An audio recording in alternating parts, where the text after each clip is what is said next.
পেছনে ফেলে আসা সোনালি অতীত। চলুন না কিছু বছর পেছনো যাক, তখনকার দিনগুলো নিয়ে কিছু কথা বলা যাক। খুব বেশি পেছনে যাব না, সময় 2005 থেকে 6। তখন লোডশেডিং ছিল নিত্যদিনের ঘটনা। সন্ধ্যার পর নিয়ম করে কারেন্ট চলে যেত, অন্ধকারে ছেয়ে যেত চারিপাশ।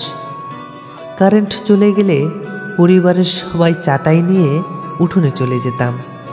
সেখানে একসাথে সবাই গল্প করত।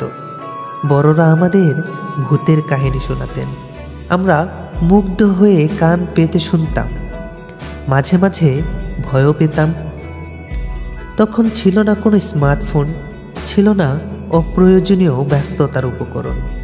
সময়গুলো ছিল সহজ, সম্পর্কগুলো ছিল বেশ আন্তরিক।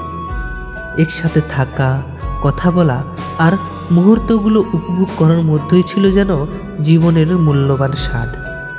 তখন প্রতিদিন বিকেলবেলা পাড়া মহল্লার সকল ছেলে মেয়ে একসাথে খেলাধুলা করতাম। মাঝে মাঝে বাবা মা জোর করে বাসায় নিয়ে আসতেন। তখনকার দিনগুলোর সাথে বর্তমান দিনগুলোর কোনো যেন মিলই খুঁজে পাওয়া যায় না। তখন যদি কেউ রাস্তায় বিপদে পড়তো, মানুষ তাদের সাহায্য করত, সহযোগিতা করত।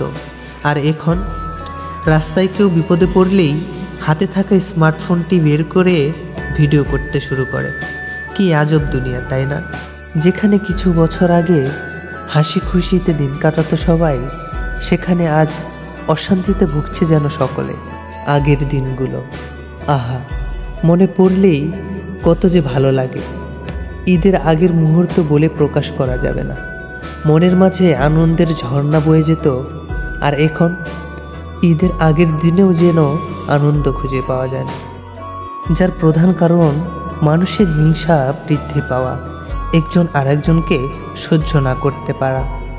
তার পাশাপাশি যন্ত্রের হাত তো রয়েছেই, যেমন স্মার্টফোন যেন মানুষকে তার হাতের মুঠোয় করে রেখেছে।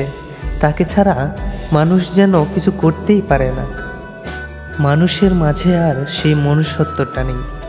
মানুষ নিজেই যেন যন্ত্রে পরিণত হচ্ছে। যাই হোক, আজকের ভিডিওটি আপনাদের কাছে কেমন লেগেছে অবশ্যই কমেন্ট বক্সে জানাতে ভুলবেন না। তবে আজকের ভিডিওটি এই পর্যন্তই। দেখা হচ্ছে পরবর্তী কোনো নতুন ভিডিওতে। সকলের সুস্বাস্থ্য কামনা করে আজকের ভিডিওটি এখানে সমাপ্ত করতে যাচ্ছি। আল্লাহ হাফেজ।